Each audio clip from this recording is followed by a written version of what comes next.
IMP yang ada di bawah ini. Terima kasih.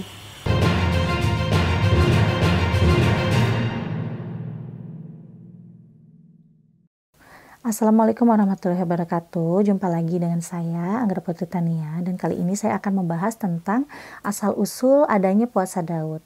Sebelum kita lanjut, jangan lupa like, share, and subscribe IMP Entertainment News Channel. Terima kasih.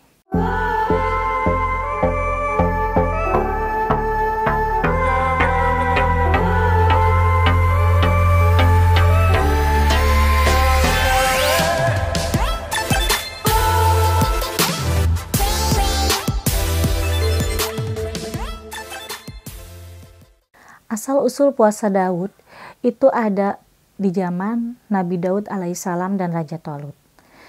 Di tahun 1010 sebelum Masehi, Nabi Daud alaihissalam adalah sosok muda, berjiwa besar, dan sosok yang sangat canggih, piawai dalam mengatur strategi dalam perang pada zaman di kubu Raja Tolut.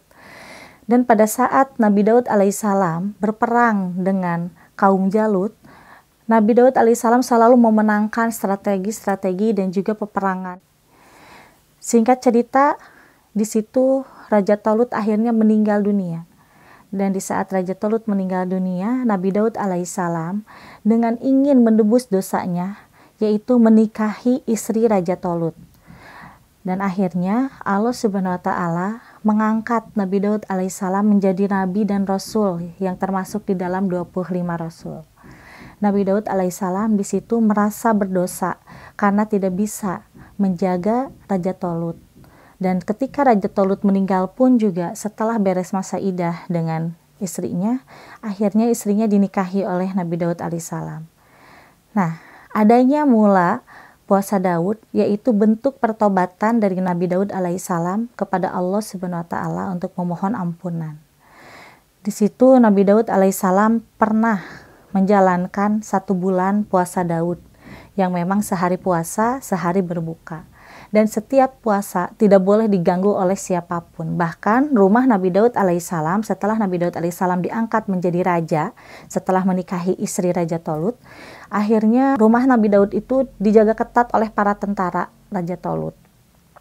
Dan setiap ada yang mau datang ke rumahnya tidak boleh diperizinkan masuk karena Nabi Daud alaihissalam saat berpuasa hanya berdiam diri di kamar untuk berzikir. Nah, akhirnya di kemudian hari ada 2 orang utusan Allah Subhanahu wa Ta'ala yang memang datang untuk menemui Nabi Daud alaihissalam. Tetapi di saat di pintu gerbang utama, tamu tersebut tidak boleh masuk oleh tentara yang menjaga rumahnya Nabi Daud. Dengan izin Allah, akhirnya kedua tamu itu menerobos pintu masuk dan masuk ke dalam kamarnya Nabi Daud alaihissalam. Di saat masuk, Nabi Daud alaihissalam sedang melaksanakan sholat duha dan sedang berzikir. Dengan kemudian Nabi Daud itu kaget karena datang 2 orang tamu yang bisa masuk ke dalam kamarnya sedangkan semua pintu dan jendela itu dikunci. Akhirnya Nabi Daud memberikan salam, Assalamualaikum warahmatullahi wabarakatuh. 2 tamu tersebut menjawab salam tersebut yaitu Waalaikumsalam warahmatullahi wabarakatuh. Ada keperluan apa Anda datang ke tempat saya? Saya diutus oleh Allah Subhanahu wa Ta'ala untuk Anda bisa menyelesaikan permasalahan kami, kata kedua tamu tersebut. Apa yang perlu saya bantu? Akhirnya kedua tamu tersebut berbicara kepada Nabi Daud bahwa yang satu itu adalah kakaknya, yang satu adalah adiknya. Kakaknya itu mempunyai 99 ekor kambing dan adiknya mempunyai 1 ekor kambing. Nah, di situ bagaimana caranya agar si kakak tersebut bisa menggenapkan kambingnya menjadi 100 dan si adiknya harus kalah dalam permainan. Dengan izin Allah dibukakanlah mata hati dan pikiran Nabi Daud alaihissalam. Akhirnya Nabi Daud tersungkur memohon ampunan kepada Allah karena teringat dengan masa-masa beliau di saat perang tidak bisa menjaga Raja Tolut yang menyayanginya. Akhirnya Nabi Daud pun juga tersadar, apakah engkau utusan Allah? Kata kedua tamu itu, iya. Di sini Anda harus bertobat sepanjang waktu dengan berpuasa sehari buka. Sebutlah puasa itu dengan puasa Daud, untuk bentuk pertobatan Nabi Daud alaihissalam kepada Allah dan untuk mendapatkan ampunan serta keajaiban dari Allah Subhanahu wa taala. Akhirnya Nabi Daud pun juga mengiyakan dan mengizinkan kedua tamu itu pulang dengan seketika. Nah, di situ Nabi Daud pun juga dijumpai oleh malaikat Jibril alaihissalam ketika tamu yang dua itu sudah pulang. Wahai Daud, engkau harus melaksanakan puasa Daud, karena sebaik-baiknya puasa sunnah yang paling baik menurut Allah adalah puasa Daud. Sebaik-baiknya sholat sunnah yang paling baik itu menurut Allah Subhanahu wa taala adalah sholatnya Nabi Daud. Akhirnya di situ Nabi Daud alaihissalam melaksanakan sholat Daud. Sholat Daud seperti apa? Yaitu melaksanakan sholat taubat 4 rakaat dan membacakan istighfar 3.333 setiap malamnya. Dan di kemudian hari besoknya melaksanakan menyempurnakan puasa Daud yang seutuhnya dan yang sebenarnya. Di setiap harinya, setiap puasa, Nabi Daud alaihissalam tidak pernah keluar kamar. Walaupun ada kepentingan apapun, beliau hanya memasrahkan dirinya kepada Allah. Dan setelah berbuka, baru beliau bisa beraktivitas. Nah, di situ bisa kita simpulkan bahwa taatnya Nabi Daud alaihissalam, walaupun beliau diangkat menjadi raja terbesar ya, memimpin 40.000 pasukan di Arbania, tetapi Nabi Daud alaihissalam sungguhlah sangat rendah hati dan selalu menguatkan keimanan dan ketakwaannya kepada Allah Subhanahu wa taala. Walaupun benar menikahi jandanya Raja Talut itu tidak salah, tetapi karena memang mempunyai hati yang memang bersih, suci, selalu merasa berdosa. Karena Raja Talut telah menyayangi Nabi Daud dari usia 9 tahun sampai usia dewasa. Nah, di situ Nabi Daud alaihissalam berpuasa. Bahkan saat berpuasa Nabi Daud alaihissalam selama 3 tahun, barulah Nabi Daud menyampaikan pesan kepada Nabi Sulaiman alaihissalam, yaitu anaknya. Wahai Sulaiman, engkau harus melaksanakan puasa Daud agar engkau mendapatkan 10 keistimewaan. Nah, salah satu dari puasa Daud keistimewaannya itu bisa menyehatkan lahir batin, hati dan nurani. Bisa menyehatkan akal pikiran.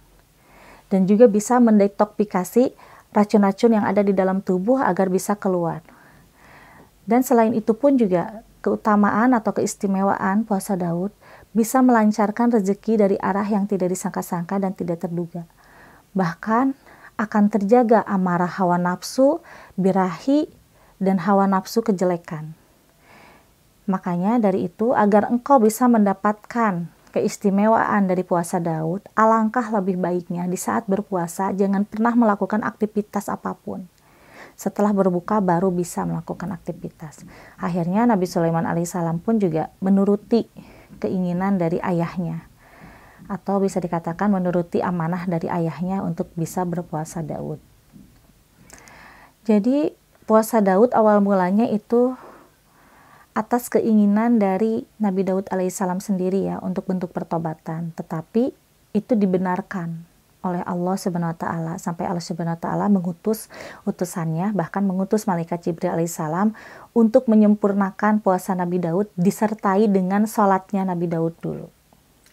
Di saat kita sedang melaksanakan puasa Daud, utamanya kita harus bisa membersihkan hati dan pikiran dari hal-hal yang buruk. Kita harus bebas hati kepada siapapun, jangan pernah ada berprasangka buruk. Dan amalan yang paling utama di saat mengamalkan puasa Daud itu cukup dengan amalan surat Al-Ikhlas dan juga sholawat Jibril. Kalau keutamaan atau keistimewaannya ingin mendapatkan ridho, rahmat, dan rezeki dari Allah Subhanahu wa taala. Istri Raja Talut yang dinikahi oleh Nabi Daud alaihissalam, beliau akhirnya menjadi sosok Sayyidah yang sangat mencintai Allah dan mencintai Rasulnya. Dan Sayyidah tersebut sangat menuruti semua perintah suaminya, yaitu Nabi Daud alaihissalam. Bahkan di saat perjuangan, Nabi Daud alaihissalam waktu itu pernah berperang dengan Israel. Padahal Israel itu adalah masih dari kampung halamannya Nabi Daud alaihissalam, karena Nabi Daud alaihissalam pada saat itu kan memang dilahirkan di Bani Israel ya. Tapi pada saat itu dengan dukungan yang sangat penuh dari istrinya kepada Nabi Daud alaihissalam, akhirnya Nabi Daud alaihissalam bisa melumpuhkan semua musuhnya. Dan di situ Nabi Daud alaihissalam melaksanakan puasa Daud, dan di saat melaksanakan puasa Daud, beliau selalu berzikir dengan suaranya yang merdu, karena Allah akan memberikan mujizat kepada Nabi Daud alaihissalam dengan kitab Jabur ya. Dan setiap melantunkan kitab Jabur dengan zikiran-zikiran kepada Allah, semua orang yang mendengarnya akan merasakan hatinya tenang. Jangankan manusia, alam pun juga kalau sudah mendengar Nabi Daud alaihissalam membacakan kitab Jabur dengan alunan-alunannya, bahkan berzikir kepada Allah, burung-burung pun juga ikut menikmatinya. Yang tadinya hawa panas pun juga menjadi redup dengan keindahan alunan suara dari Nabi Daud alaihissalam. Jadi pada saat itu agama dari istri Raja Talut itu sudah beragama Islam, tetapi beliau belum penuh ya tentang keistimewaan atau ketakwaan dan juga keimanannya kepada Allah. Setelah menikah dengan Nabi Daud alaihissalam, barulah bisa meningkatkan keimanan dan ketakwaannya kepada Allah Subhanahu wa taala. Awal mulanya istri Raja Talut itu bernama Siti Haudah, tetapi setelah menikah dengan Nabi Daud alaihissalam diganti nama bernama Sayyidah Siti Ma'odah. Dari hasil pernikahan Nabi Daud alaihissalam dengan Sayyidah Siti Ma'odah itu menghasilkan anak yang bernama Nabi Sulaiman alaihissalam. Nabi Sulaiman alaihissalam diberikan amanah oleh Allah Subhanahu wa taala untuk menjaga harta ayahnya.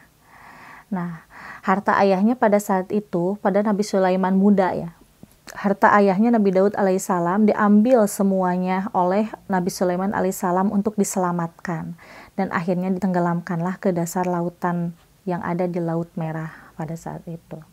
Dan akhirnya harta tersebut menyebar di setiap dasar lautan, sampai pada akhirnya ada juga yang memang terkumpul banyak di lautan Nusantara.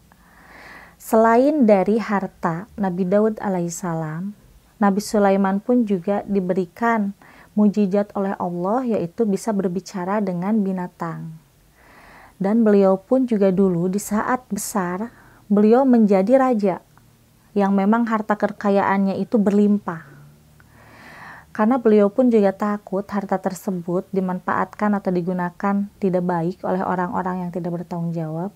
Akhirnya ingat dengan pesan dari Nabi Daud alaihissalam, harta tersebut yang aman adalah ditenggelamkan ke dasar lautan.